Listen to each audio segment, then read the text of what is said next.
Well, good morning, everybody. The first thing I need to do is to make an apology because you've got me here today in place of Derek Allen, who originally was planning to give this presentation. So I apologise on his behalf for not being able to get to the meeting today. What I'm going to be talking about is the energy challenge that we have and the materials implications of that. So the title is A Perspective on the Opportunities for Energy Materials in the UK, and I'm here representing MAT UK, in particular the Energy Materials Working Group. That's that EMWG reference on the bottom of that particular slide. Okay, so why is energy so important? Well, I think it's perhaps self-evident that it's in the press near enough every day for one reason or another. And there are three key issues with energy supply and energy usage in the UK. Security of supply has gone up the agenda recently.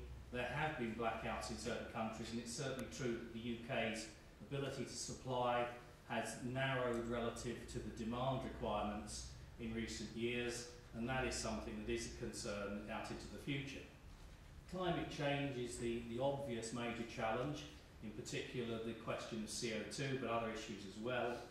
And underpinning all of that is the fact that our energy supplies have to be affordable to drive our industry and for our domestic customers to be able to afford to survive in the difficult financial times that we have at the present moment. Looking at that challenge in a little bit more detail and breaking it down into the sorts of things that we're going to have to do over the coming decades, and in particular looking at the targets that are being set by the UK government and also internationally where we have to play our part, you can see that our current CO2 emissions, that figure of 695 million tonnes of equivalent, that's a 2006 figure. We're aiming to reduce that substantially by 2020 and further to out to 2050, where we're talking about an equivalent of an 80% cut on 1990 levels. Now, if you look at that column on the left, that gives you an indication of the different sectors and their contribution to that CO2 emissions challenge. And as you can see, electricity generation, the yellow block at the bottom, is a significant element, but it's not alone. It tends to be represented in the media as being the biggest issue of the lot, but there's lots of other things that lead to CO2 emissions, and we really have to tackle all of them. You can see the size of that green box on the right-hand side is only similar to that of the electricity generation now. So the challenge is immense, and it's going to hit everything we do in all of aspects of our life. So what do we expect the situation to be in 2020, and what is the opportunity, if you like, that comes out of this challenge? It's that classic phrase that we're not going to give up on it, we're looking for the opportunities that come out of these challenges. So the expectation is that there will be well over 1 million people working in new green-related jobs. Many of our homes will have benefited from improved technologies. I mean, we all know that there's support for further insulation, but certainly all of our new housing will be much improved on what it is today. Something like 40% of our electricity supply will come from low carbon sources, and that's a mix because we have to do everything. No one technology is a winner here. So there will be renewables, there will be nuclear, and there will be new clean coal and other clean fossil fuel technologies. The challenge is also there that we'll be importing something like 50% of our natural gas. Natural gas technologies still remain the cheapest technology to put in place from a commercial perspective. And so it's inevitable that where demand increases arise, gas-fired plants will be the first things that come about. They're easy to develop and they pay back very quickly. We mustn't forget the transport sector. There's a lot of effort going on in our companies, not only in the UK but around the world, to deliver low carbon transport systems, particularly personal systems, whether it's electric cars or vehicles using unusual fuels. So what are the opportunities? Well, looking at each of the sectors in turn, The power sector represents something like 30% or so of the UK CO2 emissions. And that in itself represents a major challenge for the power utility companies in the UK.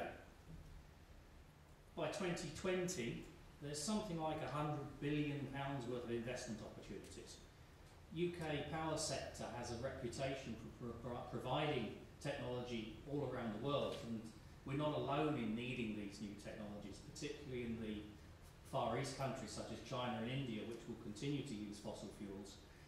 Our ability to supply technologies into those markets will have a big impact on the wealth creation for the UK. There'll be substantial numbers of new jobs, particularly in the renewable energy sector, because that's a focus within the UK. Something like 20 gigawatts of new generation capacity. A lot of our existing capacity has to be replaced. As we all know, nuclear stations are being decommissioned and new ones are now being planned. A similar situation exists for the fossil fuel technology sector. Something like 15% of energy will come from renewable sources, and as I've said, nuclear plants will be high on the agenda. And that's a challenge for high temperature materials, composites, you name it, it'll be needed to deliver these challenges, these technologies. Moving on to transport, that's another major hitter in the CO2 debate, and things have to be done there to improve the quality of the transport. Not everything can be done with public transport, unfortunately. Expectation is that the new vehicles on average will emit something like 40% less greenhouse gases. Now that's a combination of things that were necessary to achieve that. It's a mix of biofuels, perhaps even going as far as some hydrogen-powered vehicles, but also reducing the weight of vehicles. Vehicle weights have in fact gone up with all the technology we have in cars these days, so there's a need to reverse some of that trend. Improvements in efficiency with engines, I think that's another area which we've all seen in recent years, and that is set to continue. So plenty of opportunities for materials in the transport sector as well. Moving on to the built environment, that features quite significantly whether it's where we live or it's the industries that we have, and there's a massive opportunity there as we renovate and replace, particularly if the manufacturing sector in the UK is to improve as we would hope it would over the coming years. And there's lots of opportunities for innovative material solutions there. And there's expectations that our new homes of the future within quite a short period of time will notionally be zero carbon. We're talking here of the CO2 life cycle for the materials that are being used and the performance of the housing itself. So everything from the materials that are used to build the house to the way in which we control the use of energy in the home and in fact potentially generate energy ourselves, whether it's through wind turbines or through